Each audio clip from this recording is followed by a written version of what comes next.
अस्सलाम वालेकुम। आज जो टॉपिक हम लोग पढ़ने लगे हैं, हम लोग सबसे पहले जो मैं आप लोग को बता दूं, हम स्टैट का सब्जेक्ट पढ़ने लगे हैं। और स्टैट के सब्जेक्ट में हम लोग मैंने जो स्टार्ट किया वो आप कह सकते हैं कि फर्स्ट चैप्टर से ही स्टार्ट किया है। टैबुलेशन वाला चैप्टर है। इसके अंदर आप लोगों को सारा बताया जाएगा कि किस तरह ग्राफ्स के बारे में हम लोग डील करेंगे। ठीक है, तो बिना टाइम वेस्ट किए हम शुरू करते हैं। आई होप कि आप लोगों को स्क्रीन जो है वो अच्छे से शो हो रही होगी, कोई इशू नहीं होगा।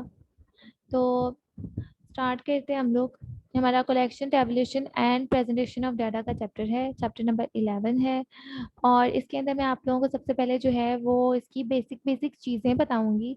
हम लोग इसकी डेफिनेशंस को डिस्कस कर लेंगे। ठीक है, और डेफिनेशंस की जो नोट्स हैं वो आप लोगों को अवेलेबल हो जाएंगे। मैं आपको डिस्क्रिप्शन में उसका लिंक दे दूंगी, आप लोग वहाँ से जाके उसके जो है वो नोट्स वहाँ से देख सकते हैं। और यहाँ पे मैं आप लोगों को पहले बता रही हूँ डाटा के बारे में। ठीक है, डाटा क्या होता है किसी भी चीज़ की। सबसे पहले हम लोग को ये पता होना चाहिए कि स्टैटिस्टिक्स क्या होती हैं। ठीक है, कोई भी मेथड होता है use to collect, analyse, present and interpret data to make decisions. हम लोग जो भी फैसले वगैरह कर रहे होते हैं वो हम किस बेस पे कर रहे होते हैं, यानी हम अब जिस तरह आप लोगों को पता है कि हम लोग अक्सर पाकिस्तान में मर्दमशुमारी की जाती है। क्या हम लोग अपने अंदाजे से कह देते हैं कि पाकिस्तान में तकरीबन 100 200 बच्चे हैं, और जो बड़े लोग हैं ना वो तकरीबन कोई 50 60 की उम्र से ज़्यादा के नहीं है। मतलब हम लोग क्या ये अपने अंदाजे से बात कर रहे होते हैं? अगर अंदाजे से कर रहे होते हैं फिर तो हमारी ये बात गलत हो जाएगी। तो ये किस तरह करते हैं, वो पूरा एक मेथड होता है। वो लोग हमारे घर आते हैं, जानने की कोशिश करते हैं आपके घर में कितने लोग रहते हैं, सारी वो हमारी फैमिलीज की जो है वो सारी इन्फो लेकर जाते हैं। और फिर देन उसको एनालाइज करके डाटा बना के फिर हमें बताया जाता है कि ये जो मर्दमशुमारी है इसका ये रिजल्ट आया है। ठीक है, तो ये मतलब ये पूरा प्रोसेस होता है, और ये सब क्या है, ये स्टैट है। ठीक है, अब बेसिकली स्टैट में क्या चीज़ें होती हैं, जिस तरह के डाटा है, पॉपुलेशन है, सैंपल है, पैरामीटर्स हैं। ठीक है, तो हम लोग देखते हैं इन सारी चीज़ों को एक एक करके देखते हैं कि ये सारी चीज़ें हमारे पास क्या होती हैं। ठीक है, हम लोग पहले डाटा को देखते हैं। डाटा असल में हमारे पास होती है इंफॉर्मेशन। मतलब किसी भी चीज़ के बारे में हमारे पास जो इंफॉर्मेशन होती है ना, वो हमारा डाटा होता है। ठीक है, इसको ज़्यादा मैं बहुत लंबा चौड़ा नहीं करूँगी, बिकॉज इतने से समझ आ जाएगी कि जो डाटा है वो हमारे पास बेसिकली इंफॉर्मेशन होती है किसी भी चीज़ की। यानी कि हम लोग एक स्कूल है, स्कूल में कितने बच्चे हैं, उन सबके नाम वगैरह ये सारा कुछ हमारे पास हो, तो ये हमारे पास डाटा आ गया। ठीक है, तो अब पॉपुलेशन, सेट ऑफ ऑब्जेक्ट्स, हमारे पास चीज़ें क्या हैं, हमारे पास असल में मुकम्मल तादाद कितनी है।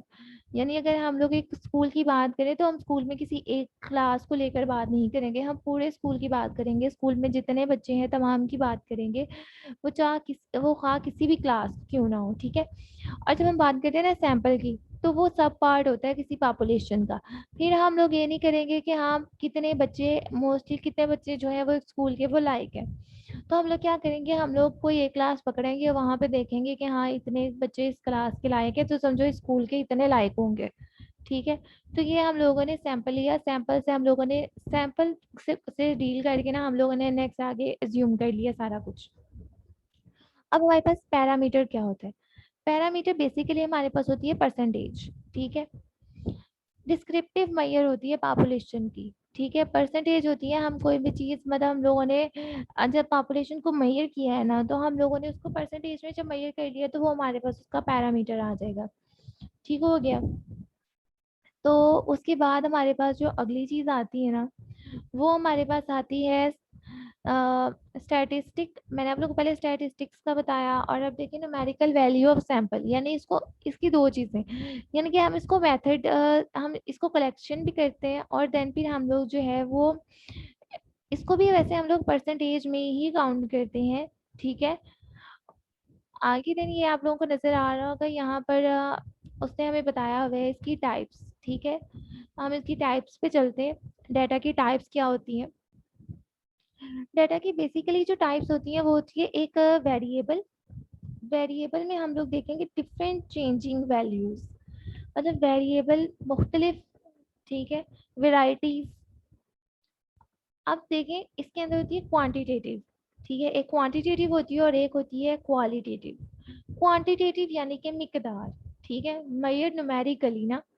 तो उसके बाद डिस्क्रीट, डिस्क्रीट में आप लोग देखेंगे कि हम लोग वो काउंटेबल होती हैं, ठीक है, लेकिन वो पॉइंट्स में नहीं होती। जो डिस्क्रीट होती हैं मतलब उसके अंदर मतलब आप समझिए कोई लीनियट नहीं होती वो, ठीक है। यानी हम लोग कह देते हैं ना कोई बंदा बहुत ज्यादा स्ट्रिक्ट है तो उसके अंदर लीनियंसी नहीं होती है। तो उसके बाद अब आगे हम लोग देखेंगे कॉन्टिन्यूस, कॉन्टिन्यूस यानी कि वो डेसिमल्स में होती है, हम लोग उसको पॉइंट्स में लिख सकते हैं। और वो भी वो कोई भी वैल्यू हो सकती है, मतलब 4.2 4.3 इस तरह से ना कोई भी वैल्यू हो सकती है। आगे हम लोग देखते हैं क्वालिटेटिव, क्वालिटेटिव यानी किसी चीज की कोई खासियत, कोई खूबी, यानी कि हम लोग चीजों को कैटेगराइज कर देते हैं कि मतलब ये जिस तरह यहाँ पे लिखा हुआ है आई कलर का, फेवरेट फूड का।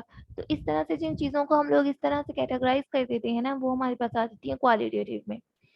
और जो स्टैटिस्टिक होती है ना इसकी बेसिकली जो है मतलब आगे इसकी जो है वो दो टाइप्स होती है, एक होती है डिस्क्रिप्टिव और एक होती है इन्फरेंशियल, ठीक है। अब डिस्क्रिप्टिव में हम लोग क्या करते हैं, हम डाटा को एक्सप्लेन कर रहे होते हैं। डिस्क्रिप्टिव, डिस्क्राइब, मिलते जुलते अल्फाज हैं, आप लोगों को याद रहेंगे इस तरह। हम लोगों ने डाटा को एक्सप्लेन करना होता है, हम लोग उसको डिस्क्राइब कर रहे होते हैं, किस तरह से हम लोग किसी मेथड से उसको डिस्क्राइब कर रहे होते हैं। हम यहाँ पर कर रहे होते हैं कि हम लोगों ने कोई ग्राफ बना लिया, कोई चार्ट बना लिया, लेकिन हम लोगों ने कोई ऐसा मेथड चूज करना होता है जिसकी वजह से हमें ना समझ आ जाए कि हम लोगों ने असल में हम कहना क्या चाह रहे हैं, ठीक है। और इन्फ्लुएंशियल स्टैटिस्टिक में हम लोग क्या करते हैं, हम लोगों ने एज्यूमिंग की, पोजीशन किया कि हम भाई यहाँ हम लोग सपोज कर रहे हैं ये वाली चीज ऐसे होगी, वो वाली चीज ऐसे होगी। तो ये जो है ये इन्फ्लुएंशियल स्टैटिस्टिक में आता है, ठीक है।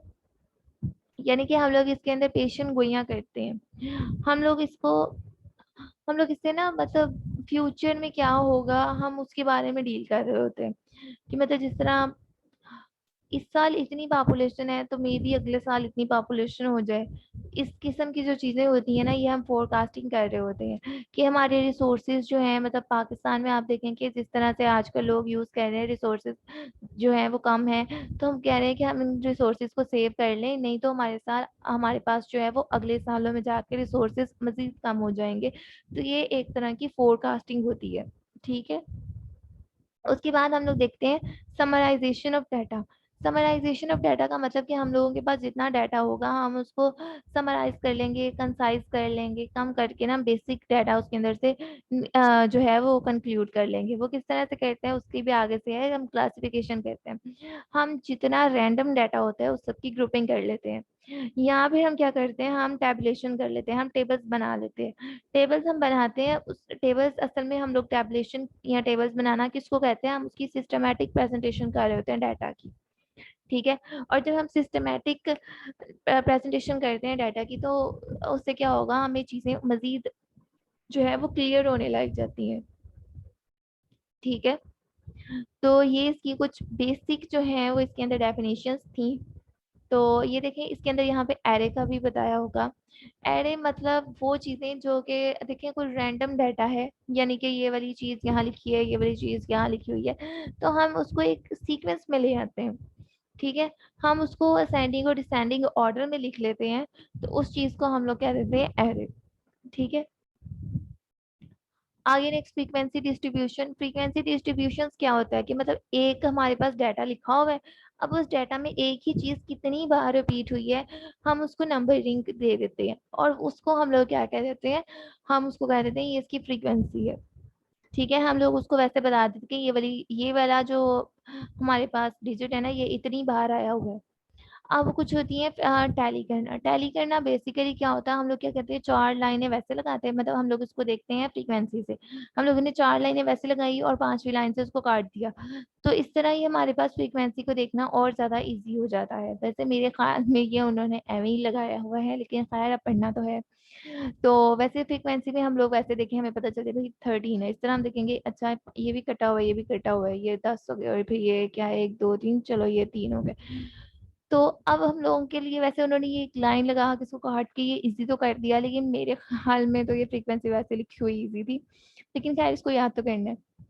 चले आगे देखते हैं। आगे क्लास बाउंड्रीज, कहाँ से डाटा स्टार्ट लिया है, कहाँ पे एंड हो रहा है, उसकी कुछ लिमिट्स बना दी और उसके अंदर हम लोगों ने बता दिया इसकी इतने में इतनी फ्रीक्वेंसी है, ये इसकी क्लास बाउंड्रीज आ गई, ठीक है। और उसके बाद हम लोग आगे चलते हैं। इसके अंदर तो बेसिकली वैसे आप लोगों ने करनी होती है, कुछ फॉर्मूलाज को याद करना होता है।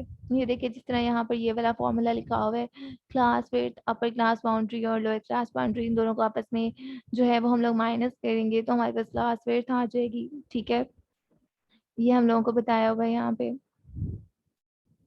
और इसके बाद हमारे पास जो है वो मिड पॉइंट का बताया हुआ है कि मिड पॉइंट हम लोग किस तरह से फाइंड आउट कर सकते हैं। तो मैं यहाँ पे आप लोगों को थोड़ा सा हाईलाइट कर देती हूँ ताकि आप लोगों को ज़्यादा क्लियर हो जाए चीज़ें।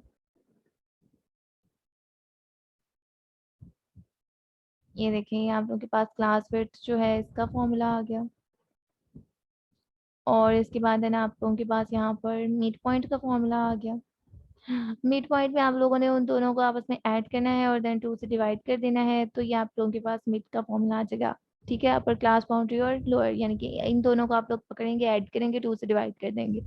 और अगर यही आप लोगों ने इसकी विड्थ फाइंड आउट करनी होगी तो आप इन दोनों को पकड़ के माइनस कर देंगे, ठीक है। तो आगे अब हम लोगों की यहाँ पे कुछ टैबुलेशन के प्रिंसिपल्स दिए हुए हैं कि हम लोगों को उसको बहुत ज़्यादा सिंपल रखना चाहिए। जितना सिंपल वो होगा उतनी ज़्यादा उसकी समझ आएगी। हम उसके अंदर टाइटल लिखेंगे, हम सोर्स बताएंगे हम लोगों ने वो कहाँ से लिया है, ताकि उसके अंदर कोई मतलब गलत ना समझे कि हम लोगों ने टेबल सही नहीं बनाया। फिर हम यूनिट्स उसके अंदर लिखेंगे, उसके अंदर हेडिंग्स देंगे कॉलम रो की, और उसके बाद हम लास्ट में उसका टोटल भी बताएंगे, ठीक है। ये होती है टैबुलेशन का थोड़ा सा बेसिक सा, ठीक है। आगे हम लोगों ने ग्राफ्स, चार्ट्स और डायग्राम्स को देखना है, ठीक है। इसके अंदर ये आप लोगों को स्टार्ट पर ही उस बुक ने बताया हुआ है कि हम लोगों ने bar chart, pie charts, histograms, और देखिए हिस्टोग्राम्स और एक होती है हिस्टोरीग्राम्स, आप लोगों ने इन दोनों चीज़ों को मिक्स नहीं करना है, ठीक है। Frequency, polygons, ogives, graph, stems and leaf, और उसके बाद ये सारे, ठीक है। अब हम चलते हैं इसको डील करते हैं कि ये मतलब असल में होते क्या है, ठीक है। बेसिकली यहाँ पे आप लोग एक चार्ट नजर आओगे, सिंपल चार्ट है। यहाँ पे उसने यहाँ पे क्लास बाउंड्रीज लिखी हुई है, यहाँ पे फ्रीक्वेंसी लिखी हुई है, और सिंपली जो यहाँ पर डाटा आप लोगों को दिया होगा उसके अकॉर्डिंग ये जो है ये साथ फिलिंग की हुई है, ठीक है। तो फ्रीक्वेंसी को देख के फिलिंग करनी होती है, वहां तक हम डाटा को, ये लाइन को ऊपर तक ले जाते हैं और देन हम लोग फिलिंग कर देते हैं, ठीक है। बेसिकली आप लोगों को ये बात तो पता ही होगी। और मल्टीपल बार चार्ट्स के अंदर हम लोग क्या करते हैं, हम लोगों को एक डाटा दिया हुआ है और हम लोगों को टोटल भी बताया हुआ है। हम लोग इसके अंदर क्या करते हैं, ये जो ऊपर गुजर के गया है सिंपल बार चार्ट है, इसके अंदर हम लोग बेसिकली टोटल को ही देखते हैं। यानी देखिए मेल और फीमेल बताया हुआ है और देन हमें टोटल बताया हुआ है। तो हम लोग क्या करते हैं, यहाँ पे सिर्फ टोटल लिखेंगे। यहाँ पे हम लोग क्या करेंगे, यहाँ हम मेल भी लिखेंगे, फीमेल भी लिखेंगे, और देन हम बाद में उसका टोटल भी बनाएंगे। यानी कि हम यहाँ पे तीनों कॉलम्स करेंगे, ठीक है। और यहाँ पर आकर हम लोग क्या करते हैं, हम लोग टोटल वैसे लाइन लगा देते हैं और फिर बता देते हैं कि मेल्स जितने थे, फीमेल्स जितने थे, और वो टोटल भी हो गया, और हम लोगों ने मेल और फीमेल्स का भी बता दिया। यानी इसके अंदर हम जो चीज़ें हैं ना वो एक ही जगह पर एडजस्ट कर लेते हैं सारी, ठीक है। ये हमारे पास जो था, ये हमारे पास था कंपोनेंट बार चार्ट, ठीक है। उसके बाद अब हम लोग आगे देखते हैं। आगे हमारे पास पाई चार्ट होता है, इसका बेसिकली हमारे पास ये वाला स्ट्रक्चर आता है। और इस स्ट्रक्चर में मैं आप लोगों को नेक्स्ट बता बता देती हूँ कि हम लोगों ने और मजीद इसके अंदर क्या चीज़ जो है वो ऐड करनी होती है। बेसिकली हम लोगों ने उसके बाद इसका एक फॉर्मूला है, यानी कि हम लोग जो थीटा होता है उसको किसके इक्वल रखते हैं, हम लोग उसको कंपोनेंट पार्ट को जो होता है ना उसको हम लोग 360 से मल्टीप्लाई करते हैं, और जो देन मल्टीप्लाई करके आंसर आता है ना उसको हम टोटल से डिवाइड कर देते हैं। तो उसके बाद हम लोग इसके अंदर यूँ फिलिंग करते हैं, ठीक है। बेसिकली इसका ये फॉर्मूला होता है। उसके बाद हम लोग नीचे चलते हैं। नीचे चल के आप लोगों के पास आ रहे हैं यहाँ पे हिस्टोग्राम्स। हिस्टोग्राम्स में हम लोगों ने क्या करना होता है, यहाँ पे मैं आप लोगों को कोई इसकी एग्जांपल निकाल कर दिखाती हूँ, आप लोगों के लिए आसानी हो जाएगी। ये देखें, यहाँ पर हमें उसने दिया हुआ है 5 के अंडर का डाटा दिया हुआ है। हम लोगों ने क्या लिखा है यहाँ पे, 550 लिख लिया, ठीक है। ये देखें आप लोग यहाँ पे देख सकते हैं, हम लोगों ने पहले 0 लिखा, देन 100। हम लोगों ने क्या किया, हम लोगों ने ये 50 भी वाली लाइन भी इसके अंदर ही आ जाती है, ठीक है। 100 लिख दिया, देन उसने हमें 100 to 200 का दिया था, हम लोगों ने यहाँ पे 200 लिख दिया, ठीक है। पहले हम लोगों ने 100 लिखा, यहाँ पे इसका 100 लिख दिया, ये 200 to 300 था, तो 200 भी इसके अंदर ही आ गया, और फिर देन हम लोगों ने 300 लिख दिया। और उसके बाद 3 to 5 था, 500 था, वो भी लिख दिया। और ये देखें ये 400 कहीं पर भी नहीं था, आप लोगों ने इसको मिड में लिख दिया क्योंकि 3 to 500 का हम लोगों को डाटा दिया हुआ था।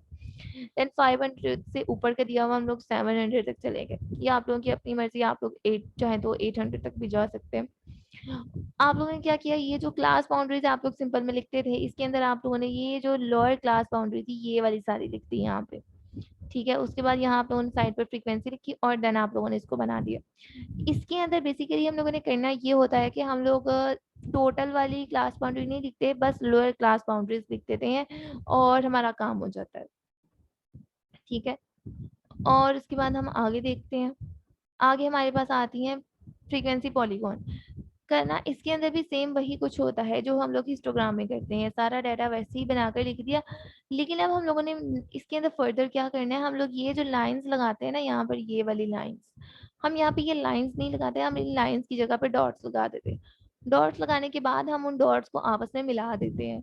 तो हमारे पास ये वाली जो लाइन, आपको डॉटेड लाइन यहाँ नजर आ रही होगी, असल में हमारे पास ये वाली लाइन बन जाती है और इसको हम लोग कह देते हैं फ्रीक्वेंसी पॉलीगॉन। ये आप लोग जैसे देख सकते हैं ये वाली लाइन, ये हमारे पास फ्रीक्वेंसी पॉलीगॉन है। और जो मैं आप लोगों को हिस्टोग्राम और हिस्टोरीग्राम का बता रही थी, वो मैं आप लोगों को ये बता रही थी कि जो हिस्टोग्राम है बेसिकली मैं आप लोगों को उसका बता चुकी हूँ कि हम लोगों ने सिर्फ उसकी क्लास बाउंड्रीज में लोअर क्लास बाउंड्री को लिखना होता है और साइड पर हम उसकी फ्रीक्वेंसी लिखते हैं और देन हम लोग टेबल बना देते हैं डाटा के अकॉर्डिंग। तो हिस्टोरीग्राम जो होता है उसके अंदर हम लोग टाइम मेजर कर रहे होते हैं, ठीक है। हमें कोई भी चीज़ है हम लोगों को वो मतलब टाइम के लिहाज से दी होती है, तो देन हम लोग उसके अंदर जहाँ पे टाइम का जिक्र आ जाएगा ना, वो हमारे पास हिस्टोरीग्राम होगा, ठीक है। क्योंकि आप लोगों को आने सिर्फ एमसीक्यू, तो आप लोगों को बेसिक बेसिक चीज़ें पता होनी चाहिए। आप लोगों को या तो कोई कैलकुलेशन है तो आप लोगों को वो करनी आनी चाहिए, ये नहीं कि आप लोग बस लगे रहें। उसके बाद स्टेम एंड लीफ का है। स्टेम एंड लीफ का आप क्या करते हैं, आप यहाँ पे एक स्टेम का कॉलम बना लेते हैं, देन आप एक लीफ का बना लेते हैं। यहाँ पर आप लोग ये उन डाटा लिख देते हैं और फिर लीव्स यानी कि इसी का जो सेकंड वाला पार्ट होगा, यानी कि ये 48 है तो ये 4 जो है ये इसका स्टेम होगा और जो 8 है वो इसका लीव होगा। तो इस तरह से जो है ये आप लोग कर लेते हैं, ठीक है। और यानी कि आप लोगों ने यहाँ से नंबर लेके और ये वाला एक नंबर लेके इन दोनों को आपस में मिला के पढ़ना होता है, फिर वो एक नंबर बनता है। मुझे तो वैसे ये फजूल काम ही लगा था, जो जिसने भी ये बनाया, लेकिन खैर पढ़ना तो है फिर चाहे कोई चीज़ किस भी तरह की लगे। आगे चलते हैं। आगे यहाँ पर हमें दिया हुआ है, आगे इसके अंदर ओगिव और ओगिव पढ़ने वाला है कि ओगिव क्या होता है, ठीक है। और बाकी मतलब बुक है, बुक में सारा कुछ ही पढ़ने वाला होता है, लेकिन बेसिकली मेरा निकाल के इंसान इतना कुछ पढ़ सकता है। यहाँ पे ओ गिव का कहीं पे मैंने I think may be skip कर दिया और यहाँ पे नहीं दिया हुआ। ओ गिव का चार्ट जो होता है वो बेसिकली मैं आप लोगों को दिखा देती हूँ किस तरह का होता है। ये आप लोग देख सकते हैं यहाँ पे, ये देखें, ये रहा, मुझे लगा ही था मैंने स्किप कर दिया। ये देखें, ये वाला भी ना बिल्कुल फ्रीक्वेंसी पॉलीगॉन जैसा ही है ये ओ गिव्स, ठीक है। अब होता क्या है, जब हम लोग ओ गिव्स होते हैं दो तरह के, जो दो तरह के ओ गिव्स होते हैं ना, एक होते हैं लोअर ओ गिव और एक होता है मतलब हाँ अपर ओ गिव, ठीक है। मतलब ये दो तरह के होते हैं। तो हम लोगों ने करना क्या होता है, जब ओ गिव उसने मतलब नीचे मतलब लोअर वाला बोला होगा ना, तो उसका मतलब होगा ये लाइन इस तरह से ऊपर की तरफ जा रही है। और जब उसने हमें अपर ओ गिव का बोला होगा ना, तो मतलब वो लाइन जो है वो ऊपर से नीचे की तरफ आ रही है। ये वाला जो पॉइंट होगा ये पहले ऊपर होगा और फिर आहिस्ता आहिस्ता आहिस्ता आहिस्ता आहिस्ता आहिस्ता जो चीजें हैं वो नीचे आ रही होंगी, ठीक है। ये इस तरह से बनेगा, फिर पहले ऊपर जाएगा और फिर ऊपर से यूं इस तरह से नीचे नीचे नीचे नीचे आ जाएगा। और फिर जो जब उसने हमें बोला होगा ना लोअर वाला, तो हम यूं नीचे से ना आहिस्ता आहिस्ता आहिस्ता आहिस्ता ऊपर जाएंगे। समझ आ गई? चले, ये वाला था हमारा चैप्टर। बेसिकली ये चैप्टर इतना सा ही था और इसीलिए मैंने इसको स्टार्ट पे रखा था कि आप लोगों को अच्छे से समझ आ सके इस चैप्टर की, कि इस चैप्टर के अंदर बेसिक बेसिक चीज़ें क्या हैं। डिटेल मैंने आप लोगों को बता दी, अब आप लोगों का काम है इसको समझना, ठीक है। आप लोगों का काम है इसको समझना, आप लोग इसको समझें, क्योंकि यही सारा कुछ इस चैप्टर में बताया हुआ है। आप लोग जब इसको पढ़ेंगे तो फिर आप लोगों को पता लगेगा कि हाँ यही कुछ बताया हुआ है। और बाकी चीज़ जो इसके अंदर मैं आप लोगों को बता रही थी डेफिनेशन का, वो मैं आप लोगों को लिंक दे दूंगी डिस्क्रिप्शन में। अगर आप लोग उसको देखकर मेरे लेक्चर को सुनेंगे तो आप लोगों को ज़्यादा अच्छी समझ आ जाएगी, ठीक है। तो अब हम मिलते हैं अपनी नेक्स्ट वीडियो में, तब तक के लिए अल्लाह हाफिज़।